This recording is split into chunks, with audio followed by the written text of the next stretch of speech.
With New York City's libraries dropping access to Kanopy last week, I found time to squeeze in one more movie the service carried that I hadn't seen elsewhere, Kumiko, The Treasure Hunter, an odd film based on a mistaken real-life theory that a woman found dead in Minnesota had been hunting for the fictional treasure from Fargo.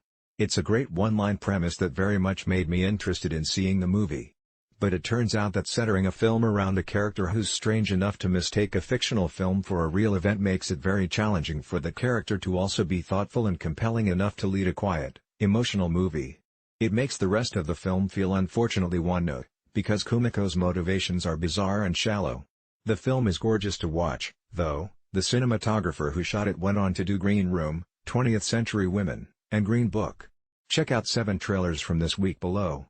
Knives Out. After making the biggest, highest-stakes movie of his career, or basically anyone's career, Last Jedi director Rian Johnson has moved on to something much smaller in scale, an Agatha Christie-style caper film that has a group of people locked up in a mansion as a detective investigates a potential murder. It comes out November 27th.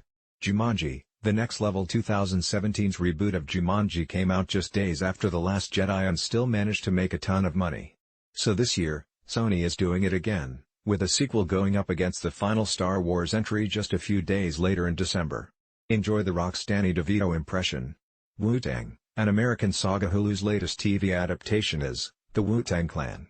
The group's history is being turned into a drama, and it looks like a fascinating way to explore the struggles of black families in 1990s New York City. The show starts September 4th. The Righteous Gemstones. HBO has a new comedy coming up about a totally inept, confused, and corrupt family of televangelists. With Danny McBride as one of the stars, you can imagine how it plays out. The show starts August 18th. Spies in Disguise. Spies in Disguise has Will Smith voicing a super slick spy who gets transformed into and stuck as a pigeon. I wanna hate it, but the premise works really well with someone who plays cool and confident as well as Smith in the leading role. It comes out on Christmas. The Terror, Infamy. AMC's The Terror is a horror anthology series based, loosely, around historical events, and it's about to return for its second season.